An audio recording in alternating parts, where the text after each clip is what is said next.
He had everything: money, fear, and power. When the mafia boss spoke, the city went silent. His name alone could make people tremble. But inside his grand mansion, behind layers of luxury and guards, lay a secret he couldn't control: his only son, fighting for his life.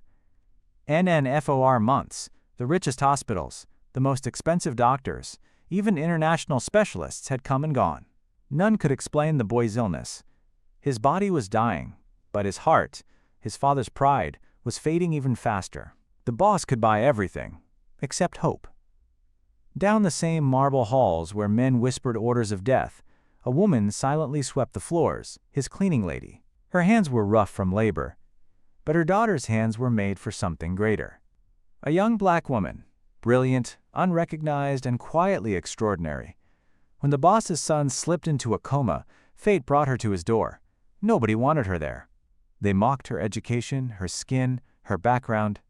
But sometimes, miracles wear the face of those the world refuses to see. That night, when the doctors gave up and walked out, she walked in. And what she did next, no one in that mansion, not even the mafia boss himself, would ever forget. Because this isn't just a story about sickness and healing. It's a story about pride, prejudice, and the moment the most powerful man on earth learned the value of a heart.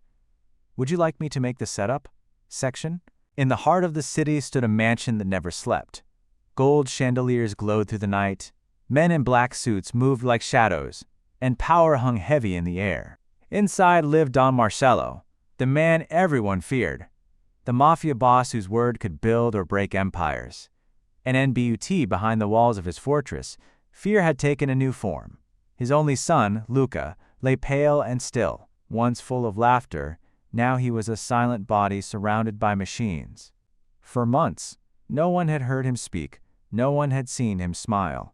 Doctors came from around the world, names that filled headlines, men who charged more in a day than most people earned in a year. They arrived confident and left defeated. Each diagnosis ended the same way: we don't know what's happening. Boss, a man who had silenced judges and bribed governments, found himself powerless. His anger turned into fear, and his fear turned into rage. Servants walked on eggshells, terrified of even making a sound. In a far corner of that same mansion, a woman in a faded blue uniform quietly mopped the marble floors. Gloria Johnson, the cleaning lady. Her life couldn't have been more different from the people she worked for. Every morning, she'd travel 2 hours by bus from the other side of the city, where cracked pavements, flickering lights, and broken dreams were normal. Her daughter, Amara, was her pride. Brilliant, determined, and endlessly curious. While other kids dreamed of escape, Amara dreamed of discovery. She had graduated top of her class in biomedical science but couldn't find a job. Her applications were ignored, her interviews cut short. Some smiled politely, others bluntly said she wasn't a good fit. While her mother scrubbed floors for the rich, Amara spent nights in libraries and labs, reading, researching, building something no one believed she could. Don Marcello's world, people like them didn't exist. They were invisible, the ones who cleaned his mess, washed his clothes, and disappeared into the night. But fate was quietly writing a collision between two worlds that never should have met. And one morning, Gloria came home with tears in her eyes. She told Amara how the boss's son had fallen into a coma and that no one, no doctor, no machine, could help him. The sound of pain in her mother's voice shook Amara. They said even God has left that house. Gloria whispered. That sentence stayed with Amara for days. Something about the case bothered her. She searched medical journals, old research notes, rare diseases, anything that could match the symptoms her mother had described. Each night she stayed awake longer, driven by something she couldn't explain. Then came the day everything changed. The boss closed his mansion to the public. No staff, no visitors, no hope. Gloria was told to stay home, but that evening, Amara found her mother crying again. Gloria feared she'd lose her job. The boss blamed everyone, even those who had nothing to do with his son's illness. Amara's heart broke for her mother, but there was more than sympathy in her eyes. There was a spark, a feeling that maybe, just maybe, she could help. "Mom," she said quietly, What if I could find out what's really wrong with him? Her mother froze, her hands trembling around the old mop handle. Don't even think that, she whispered. You don't know what that man can do. He's dangerous.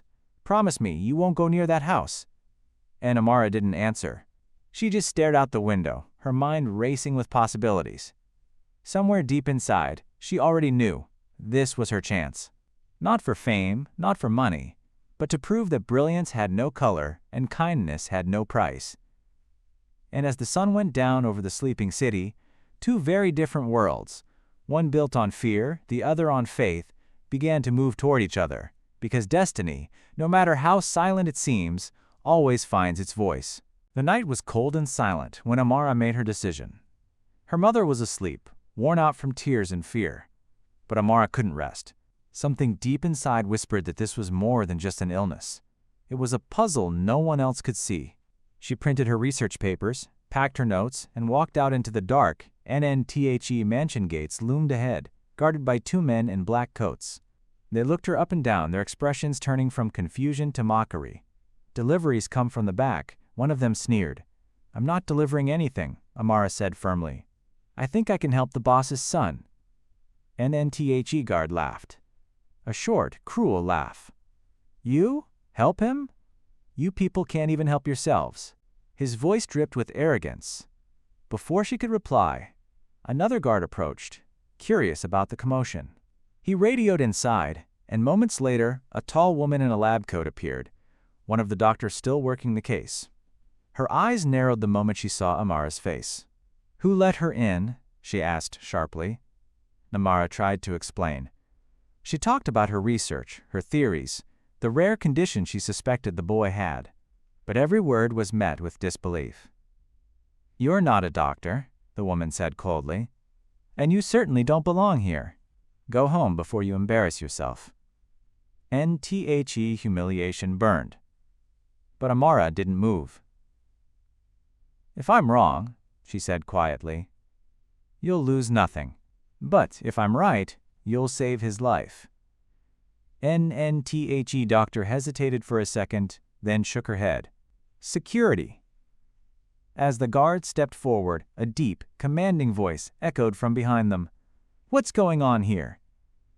NNTHE hall fell silent. Don Marcello himself appeared, his presence sharp as a blade. His eyes were tired but still fierce. When he saw the young woman standing among his staff, clutching a folder of notes, something in his expression hardened. She says she can save your son, the doctor said dismissively. Marcello's gaze moved to Amara. You? His tone was heavy with disbelief. Yes, she replied, meeting his eyes. If you give me a chance. NFOR a moment, he said nothing. Then he turned to his men. Let her speak. NTHE doctor's jaw tightened in protest, but the boss's word was law. Amara opened her folder, spreading out her notes on a nearby table. She explained her theory, how Luca's symptoms didn't match any known disease, how she believed it wasn't viral but chemical, caused by a toxin slowly destroying his nervous system. NNHER words filled the room, echoing off marble walls. The doctors exchanged skeptical glances. One of them interrupted. You're suggesting all of us missed something that a cleaning woman's daughter found in her notebook? Amara didn't flinch. I'm suggesting you were looking at the wrong place. NFOR a long moment. Silence hung in the air. Then Marcello gave a single nod. You have 1 hour, he said. NNTHE doctors protested. The guards frowned. But Amara was already moving. She asked for access to Luca's room. Inside, the boy lay motionless, his breathing shallow. Machines beeped softly in the dim light. She checked his pupils, his skin tone, the faint tremor in his fingers. Then she examined the air vents, the IV tubes, even the sheets, and that's when she noticed something strange. The faint smell of metal, a residue around the vents that shimmered slightly under the light. She took a swab and held it under a microscope. Her heart raced as she realized what it was, a trace of mercury vapor, enough to poison, slowly, silently. Someone had been poisoning him. She rushed out to tell the doctors, but instead of listening, they accused her of lying. "You expect us to believe a maid's daughter just solved a case that baffled every expert?" one shouted. The argument grew louder until Marcello entered again. "Explain," he demanded. Namara told him everything. The residue, the symptoms, the connection to mercury poisoning. For the first time, the man's stone face cracked. His fists tightened, his eyes darkened. Not with disbelief, but with fury. Find who's responsible. He ordered his men. Within minutes, the guards began tearing through the mansion, and what they discovered was worse than anyone imagined. One of the senior doctors, paid by a rival gang, had been slowly killing the boy to destroy the mafia's legacy from within. Marcello's rage was volcanic. The traitor was dragged out in chains, but even after the poisoner was caught, the boy's pulse was weak, his body too damaged to recover. That's when Amara stepped forward again. "If I can synthesize an antidote using chelating compounds," she said, "we can flush the toxins before his organs shut down completely." An NTHE doctor scoffed. "That's impossible," one muttered. NNBUT Marcello didn't listen to them. He looked at her, the young woman no one believed in, and said softly, "Do it." NSHE went to work, mixing chemicals, testing formulas, refusing to rest. Hours turned into dawn, and every breath of the dying boy felt like time slipping through her fingers. When the first drop of the antidote entered his veins, the room held its breath. NNTHE monitor beeped once, then again. And then, steadying Luca's chest rose slightly, a fragile sign of life. Tears welled in Gloria's eyes as she watched from the doorway. And for the first time, Don Marcello, the man who bowed to no one, fell silent in awe. NNBUT Amara knew this wasn't over. The antidote had only begun to work. One wrong move, and everything could still collapse.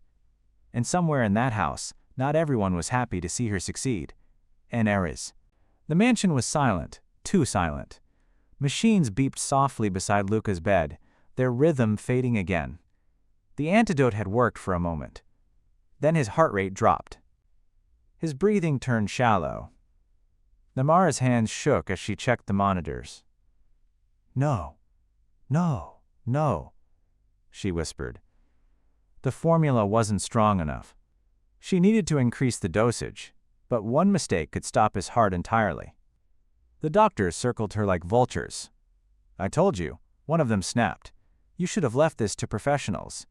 Marcello's eyes blazed. "She is the professional now," he growled. NNBUT inside, even he began to doubt. His son's pulse weakened again. The sound of the heart monitor flattened into a long, steady tone. Namara froze. For a heartbeat, the world went still. The mafia boss, once the most feared man alive, fell to his knees beside his son's bed. "Luca, please." His voice cracked, a sound no one had ever heard before. NNTHE doctors stepped back, whispering under their breath. One muttered, "This is what happens when you trust her kind." NTHAT sentence cut through the room like glass. Namara's eyes filled with tears, but not defeat. She turned to the doctor. "My kind?" she said quietly. "You mean the kind that refuses to give up when everyone else walks away?" NSHE looked back at the boy, then at the antidote vial trembling in her hand. Her instinct screamed one last formula change. A risk, no book, no test, no protocol supported. But she trusted herself. "And please work," she whispered, injecting the final dose. NTHE monitor stayed flat. 1 second, 2, 3, then beep, no, faint blip. Then another Naluka's chest lifted weakly, a shallow breath breaking through death itself, and GASPs filled the room. Marcello looked up, disbelief flooding his eyes. The boy's heart was beating, slow, steady, alive. Namara stepped back, tears sliding down her face. Her hands were covered in sweat and trembling, but she had done it. And in that moment, something else broke inside the room. Not just the silence, not just the fear, but the invisible wall of prejudice that had stood between them all along. And in FOR the first time, the mafia boss looked at her not as a servant's daughter, but as the reason his son was still breathing. For the first time in months, sunlight filled the mansion. The machine still hummed, but the sound was no longer haunting. It was hopeful. Luca opened his eyes slowly, weak, but alive. His father stood frozen, unable to move or speak. He, the man who had commanded armies and silenced enemies, now trembled before the quiet brilliance of a young woman he once would have ignored. Namara stood near the window, exhausted, but calm. Her mother, Gloria, clutched her hands with tears streaming down her face. No words were needed. The moment itself was louder than any applause. Don Marcello stepped forward. For a long time, he said nothing. Then, in a voice heavy with humility, he whispered, "You saved my son. I owe you everything." Namara shook her head gently. "You don't owe me, sir. You just have to remember what this means. That knowledge, compassion, and truth don't come with a price tag or a color." NNTHE boss lowered his gaze, her words cutting through years of pride and prejudice. For the first time in his life, he bowed, not to power, not to wealth, but to humanity. In the weeks that followed, Amara's discovery spread across the city. Her name, once dismissed, was now on everyone's lips. But she didn't seek fame. She went back to her studies, determined to build something bigger, an institute for underprivileged youth in science and medicine. An A's for Don Marcello. He changed too. The man who once trusted only money and muscle began funding scholarships in Amara's name. The walls of his mansion no longer echoed with orders of fear, but with voices of children who dreamed. Because sometimes, one act of courage doesn't just save a life, it heals generations of hate. Racism, like poison, doesn't always kill in a day. It seeps quietly into hearts, passed down until someone decides to stop it. NNTHAT Day, a young black woman stopped it. Not with revenge, but with brilliance, compassion, and truth. And maybe the real question is, NHOW, many more lives could change if the world simply started listening to those it refuses to see.